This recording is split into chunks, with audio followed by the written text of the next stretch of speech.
Hello Wolfpack, Ethereum Classic is the topic of analysis today, ETC. We've got Bitcoin recovering on the 4-hourly chart. We can see we've entered a downwards channel here at around 47.6k, and we've got the RSI and MACD kind of converging into a bullish formation. So we can expect some dominance and some, power coming through on altcoins here in the coming days, and ETC is one of those coins. Now, this analysis was selected a few weeks ago by our Telegram group. I didn't get around to doing it, but I'm doing it now, so fear not. We've got the analysis on the way here. I've charted out the daily chart, weekly chart, the Bitcoin pair, and I've got CoinMarketCap in the background here to get some, breakdowns on ETC, some of the fundamentals, not necessarily too much of the fundamentals, but in terms of price action, in terms of charting, price predictions for later in this cycle. This is what we're going to be doing in this video. So we can see, if we dive straight into it, ETC is a coin that is a very, very sharp mover. Now, each coin has its personality in the market. That's something you have to remember. You've got coins like Hedera Hashgraph, which is slow movers, Tezos, which is a slow mover, and then you've got coins like Ethereum Classic and Digibyte, which are, very sporadic, very fast movers, hard up, hard down kind of thing. We've seen that throughout its entire history.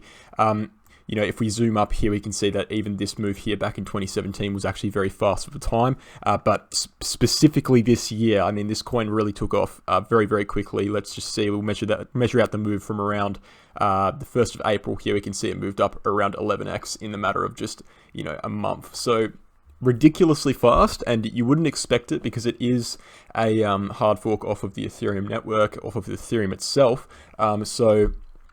You would expect some sort of slow growth like Ethereum, but then again, this is around the time that Ethereum was making massive moves as well. So we can expect it, and and this is a coin that you should be preparing for in bull markets to move like this. This is a coin that you pick up at the start of every single bull market, waiting for that massive move at the start, and then trying to time the top as best you can. But we can see after this move, we saw a pretty lengthy correction, a pretty steep correction by the May capitulation of around 83%, a little bit more than most altcoins. But that's just due to the fact that it moved up very, very quickly, and so a lot of the people holding the coin weren't actually loyal to the coin. They were just swing traders trying to flip a quick profit. And so you see, with high volatility, it goes both ways. Remember, the volatility is not necessarily a bad thing. It's just about what side of a trade you are on. So we saw that correction, we saw that downwards channel, or downwards wedge, descending wedge, and we broke out to the upside, and through which we've just been seeing some sort of bouncing around this support region. In the last couple of months, we've recently broke out, so this support region was around 40 USD. We picked it up at around 40 USD in our Telegram group. Make sure to check that out in the link in the description. But we saw a double bottom, and we've started to move up again. Now, we have to keep in mind, and it looks like ETC hasn't really been moving that much, but what we do have to remember, guys, is that this is not a coin that is prone to grow naturally with the market. Like when Bitcoin was recovering, we see a lot of coins are doing things like this when, a bit of a sharp move upwards, where ETC is kind of lagging behind a little bit. And that is because it's not the type of coin that's going to grow with the market. It's a type of coin that's going to move up very, very quickly when the time comes. And I think that time is coming. What we can see on ETC, if we charted it out properly, is some sort of cup and handle formation here, in which we're entering a downwards channel right now. Once we break that to the upside, I'll remove some of these indicators so you guys can see it a little bit better. So we can see this cup and handle formation, in which we're kind of entered this downwards channel here. When Bitcoin breaks out of around 52k or around 48.3k in the short term, we will be seeing a move above this channel, and this is where I'm expecting, something up to this resistance zone, and from this resistance zone, I'll be expecting a massive move similar to the one we saw in April and May. Now, the reason why I don't think this move is coming from this region is due to the fact that we have this resistance zone that was built up by the first rebound off of this corrective period in May. We came up and tested it and entered the descending wedge. So what we will expect is some kind of tough, rejections from that price region. We've already actually seen it. We saw it in the start of August, mid-August, and we saw it here in September, which formed kind of a double top, from which we're suffering the consequences from now. And what we actually saw at the similar time for that, when that happened, we saw the RSI entering this bearish divergence, and we can see that this top here in April was actually the same as this top here in September in terms of price action, but on the RSI they were significantly different, which is a bearish divergence. And again, we're suffering the consequences from that right now, but I don't expect that to last forever. When the market does recover to its full extent, past 52k, Ethereum Classic is going to be taking off, and I will be waiting for a break of this resistance zone before that happens. Because worst case scenario, guys, we come up to this resistance again and we reject once again. We have a further correction down to this support box. I don't think that's going to happen. I think that would go way too deep into, you know, the end of the year. In terms of cyclical theory, it just doesn't really make sense to me. I think that the next move up will be a breakout. But I can't be, you know, 100% sure, so we've got to be keeping an eye on those resistance zones. If we look at the weekly chart on a clear Ethereum Classic, what we can see, and we can start to make some price predictions here, we can see that, you know, in 2018, the run wasn't really nearly as exponential as it was in this year's run. So we saw this kind of a rounding out structure in 2018, which would have been very predictable. It's actually what you do want to see if you want to take profits towards the top, because rounding out patterns are very predictable. You know, you can see that it's going to drop. We had something similar on Bitcoin if we go to the daily chart throughout the entire part of this year here. Around 64k, we saw a massive rounding out pattern, you know, and when that happens, you can see that it's basically a representation of the charts that the buying pressure is slowing down and the selling pressure is increasing, and eventually it's going to lead to a capitulation. So we had that back in 2017, and the reason why this is bad for predictions, however, is that, you know, it had no similar move to it's had now. This is kind of a unique move. We've never really seen something on this scale, so we can't really compare the 2017 move to the current move. We can't really get any fractals from that. It looks very, very different. Usually that's not the case. Usually you see coins that look very similar. So what we can do, and what we kind of have to do here, is we have to make a prediction just based off this year's price action. Now, I'm going to use my base prediction model, and that is that Bitcoin reached an all-time high of around 64k in April. I'm expecting Bitcoin to reach an all-time high in this cycle of around 120k to 150k. And so if we extrapolate that data and assume that Ethereum Classic is going to outperform Bitcoin by around 50 to 100%, which is a typical altcoin performance. So that's basically if Ethereum Classic moves with the market, with its benefit of being an altcoin, it's going to be reaching an all-time high here of around 555 to around 652 USD towards the end of the cycle, which I'll be expecting in around January, possibly later. I've said multiple times, due to the lengthening cycles theory, it could be as late as April, but if we're going by the 4-year cycle theory, we can expect it to be in January. So that is my price prediction for Ethereum Classic, 555 USD to 652 USD by the end of the cycle. What I will say as well is that we have a major psychological resistance zone at 500 USD, in which people will be naturally putting buy orders and sell orders. So what I would be expecting in this time period is something like this. You know, this is obviously not the move we're going to make. We're not just going to go straight up, but if we get to this point, we'll probably be rejecting off of 500 USD and seeing a steep correction. And then from that point, we can really analyze ETC again and decide whether we're actually going to continue upwards or not. At that point, I'd probably be looking to take profits anyway. At the end of the day, what's the difference between 500 USD and 550 USD? Not much, only about 10%. I'd rather be safe and take my profits at that point. So ultimately, my target is 500 USD, but I think it could go just a little bit higher.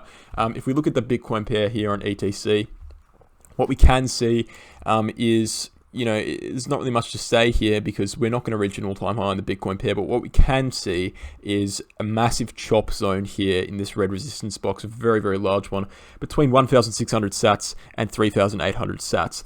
That's where we've seen the bulk of the price action on ETC, the bulk of the trading volume, just bouncing around in that chop zone. What we can see as well is during 2017, early 2017, we saw this massive move up, but if we look at the price and we look at the data here, we can see that during 2017, when we made this move in May, ETC wasn't actually doing too much. May was all the way back here. It's actually before this chart began. So there wasn't really much to, you know, cause this kind of move here, and Bitcoin wasn't really moving. So we can't really say that's a bull market move. What we actually did see during the bull market, when ETC made its all-time high, this was the move. So look, we can expect that ETC possibly reaches that zone again, possibly breaches into this red resistance zone. It's already kind of done it, but I'm doubting we'll reach this all-time high, as that was in a time where Ethereum Classic was outperforming most of the market while it was in a bear market.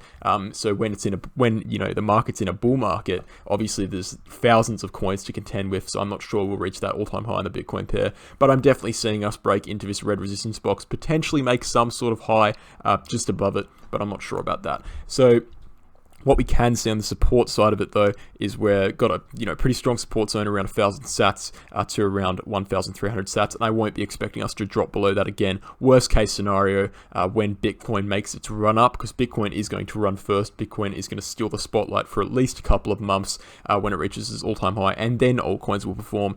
When that happens, Ethereum Classic might just scrape the bottom of this support zone, or absolute worst case scenario, go down to a lower support zone at around 400 to 500 sats, but I really don't think that's going to happen before spiking up and making its bull market peak. So what we can look at as well on Ethereum Classic, and I have a bit of a point of contention here on Ethereum Classic, a bit of a point of concern, is the market cap. It's not necessarily too bad, but ever since that new Ethereum update back last month, we have seen the market cap take a bit of a hit in terms of price. So we've seen that the market cap on Ethereum Classic is kind of extrapolating itself and, distancing itself away from price action. So if we look at the price action here in CoinMarketCap chart, we can see Ethereum Classic reached its high here about a month ago of around 100 USD. And ever since that update, we've seen the market cap kind of take off and kind of divert away from the price action a little bit higher. So what this is representing is that new coins are coming into circulation. Now, it's not too bad yet. I'll keep that in mind. But what it is saying is that for the first time ever in Ethereum Classic's history, an abundance of new coins are coming into circulation, which is devaluating the price of the old coins. And so we're seeing, those differences in market cap to price action. And this means that essentially it's harder and it's taking more capital, taking more money, more investments to move the price upwards progressively. Now, this is not nearly as bad as what we've seen on coins like the Graph, where it's completely, and I'll bring that up right now. I'll bring up the Graph. I'll show you why it's not too bad yet. Coins like the Graph, we analyzed this coin only a few days ago, and we can see that the price action here looks good, everything looks fine, but then you flip over to the market cap and you can see that we actually should be well past all-time highs in terms of price, but since there's so many new coins flooding into circulation, that's just not happening. So look, Ethereum Classic is not too bad yet on that front, but I'm thinking that I wouldn't want to be holding this coin for more than a few months, because, if you hold it for more than a few months, that's really going to have to start taking effect on the size of your bag and, how that price is going to move.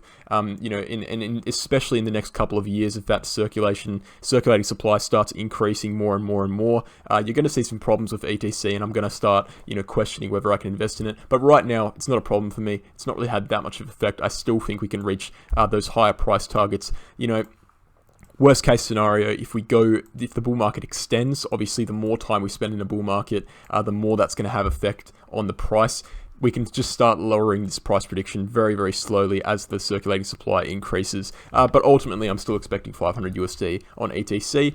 One more thing I'd like to bring up about Ethereum Classic is the fact that it has kind of a natural security that comes with the name Ethereum that other altcoins don't have. And this is why I have no problem, for example, holding things like Bitcoin Cash into the bear market. Because I know for a fact that as long as Bitcoin is relevant, we can say pretty certainly, you wouldn't really be in the cryptocurrency space if you're going to say Bitcoin's irrelevant, but as long as Bitcoin is relevant, Bitcoin Cash is going to be relevant to a certain extent, and so you can kind of assume that it's not really going to, quote unquote, die out during the bear market. The same things with Ethereum. Ethereum's a very popular coin. I don't think Ethereum's going to be going anywhere, certainly within the next couple of cycles. Yes, there could be coins that overtake it, but I don't think it's going to be completely irrelevant.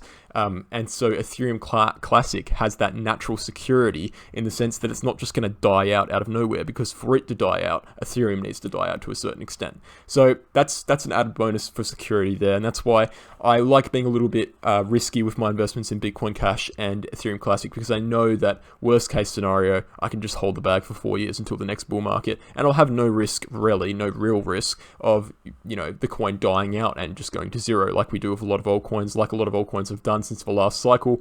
A lot of altcoins last cycle, they were very, very, very popular. For example, Redcoin. And then the bear market came and they literally just died, and they haven't seen haven't seen the light of day in this bull market at all. And you can't really think that's going to happen with Bitcoin Cash and Ethereum Classic, because they're so heavily correlated to Ethereum and Bitcoin. So that's my analysis for Ethereum Classic. I think it's a great investment. I think potentially, if we'll just look at the chart quickly. Potentially, you could say it's a little bit high up to buy right now. There probably are better coins to buy. In my opinion, we're pretty far away from our all-time high here. We've got about a 2x, almost a 3x into our all-time high. Sorry, past the 3x into our all-time high. So I think we're kind of in the clear here. I think that all-time high was very, very, FOMO driven. I think we can reach it again 100%, as I said, 500 USD. But I do want to also say that there are coins that are further on the ground. I mean, if you look at what's done since the bear market here, bear market lows around $6, it's already up, 700%. So it's not necessarily on the ground like a coin like Wan Chain would be. There's multiple other coins that are still on the ground, but it's definitely a favorable investment. It's definitely something, if you're looking for a blue chip crypto, something in the larger market cap region, that's pretty much going to secure you some decent profits. It's not necessarily a moonshot coin, but it is a coin that you want to be looking at if you're looking for that fast move upwards, and if you're going to take advantage of that. So be cautious with it. It could drop. It could drop.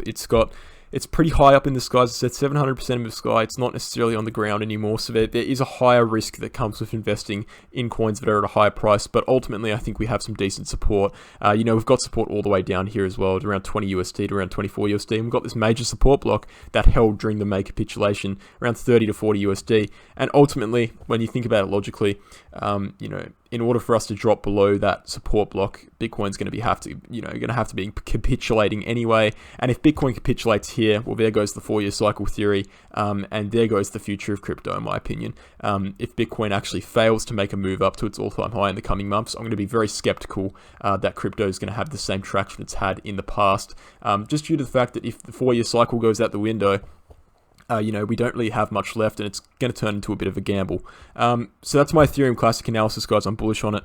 I'm excited for the future for sure. I'm excited for that big move that's coming. That's going to be similar to the one in May. Thanks for watching, and I'll catch you guys in the next one.